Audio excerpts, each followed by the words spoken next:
PM Modi का जोर है कि देश में हवाई टैक्सी सेवा आम आदमी के लिए सुरक्षित और किफ़ायती दरों पर उपलब्ध हो, लेकिन शुरुआती दौर में ऐसा होना संभव नहीं लग रहा है। स्वागत है आपका कसक स्टडी सेंटर में। वह दिन दूर नहीं जब हवाई टैक्सी से यात्रा एक वास्तविकता होगी। आप आईजीआई एयरपोर्ट या कहीं और से भी एयर टैक्सी से आ जा सकेंगे।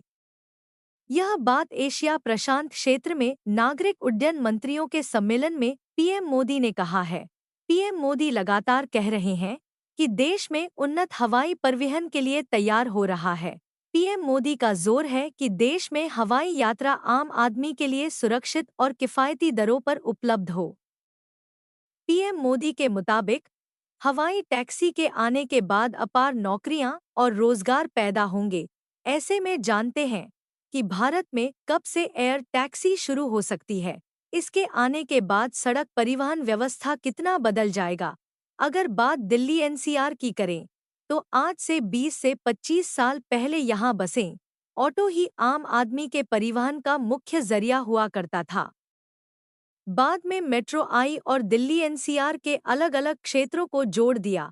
मेट्रो का विस्तार धीरे धीरे देश के कई बड़े शहरों जैसे लखनऊ, मुंबई, चेन्नई, बेंगलुरु और पटना जैसे शहरों में भी हुआ, लेकिन अब देश में हवाई टैक्सी शुरू करने की बात शुरू हो गई है। कहा जा रहा है कि इस साल के आखिर में देश के कुछ शहरों में टैक्सी सेवाएं शुरू हो जाएंगी। सड़क परिवहन और मेट्रो सेवा को लोग भूल जाएंगे। मीडिया रिपोर्ट्स की माने तो शुरुआत में इस सेवा के शुरू हो जाने के बाद नई दिल्ली के कनॉट प्लेस से गुरुग्राम आप सिर्फ 7 मिनट में पहुंच सकते हैं। इसके लिए Archer Aviation 200 electric vertical take off and landing aircraft उपलब्ध कराएगा। इस एयर टैक्सी में पायलट सहित 5 व्यक्ति यात्रा कर सकेंगे। शुरुआती चरण में इंटरग्लोब एविएशन और आर्चर एविएशन के ज्वाइंट वेंचर का इरादा नई दिल्ली के साथ ही मुंबई और बेंगलुरु में भी अपनी सेवाएं देने का है। हालांकि इस सेवा के लिए 2000 से 3000 रुपए का किराया हो सकता है।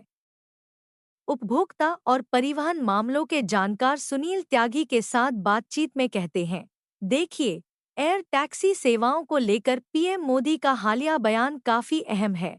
इसे शहरी परिवहन व्यवस्था को और दुरुस्त करने की कवायद के तौर पर देखा जाना चाहिए। पिछले कुछ सालों से दिल्ली सहित कई मेट्रो शहरों में सड़कों पर वाहनों की बढ़ती संख्या के कारण ट्रैफिक जाम और भीड़-भाड़ आम बात हो गई है। ऐसे में इलेक्ट्रिक वीटीओएल विमान सबसे अच्छे विकल्पों में से एक हो सकते हैं। यह सेवा यात्रियों के लिए तेज, शांत और पर्यावरण के अनुकूल हो सकते हैं।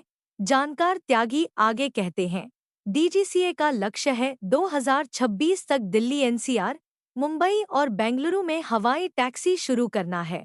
इसके बाद चेन्नई और हैदराबाद के लिए विस्तार करने की योजना है। हालांकि शुरुआत में हवाई टैक्सी सेवाओं का लाभ लेने वालों की लागत सड़क परिवहन की लागत से कहीं अधिक होगी। डीजीसीए ने 1-2 दिन पहले ही इसको लेकर एक दिशा निर्देश जारी किया था कि यह सुनिश्चित किया जा सके कि हवाई टैक्सियां बिना किसी रुकावट के सुरक्षित रूप से उड़ान भर सकें और उतर सकें। त्यागी के मुताबिक यह सेवा इस बात पर भी निर्भर करेगा कि अंतिम मील कनेक्टिविटी और लागत कितनी होगी। यदि पिकअप और ड्रॉप ऑफ पॉइंट यात्रियों के अंतिम गंतव्य से काफ़ी दूरी पर होंगे तो यह अच्छी और सुविधाजनक होने के बावजूद यात्रियों की पहली पसंद नहीं बन सकेंगी। यदि इसका किराया परिवहन के अन्य साधनों की तुलना में अधिक होगा तो इसका उपयोग वही लोग कर सकेंगे जिनकी आय अधिक होगी।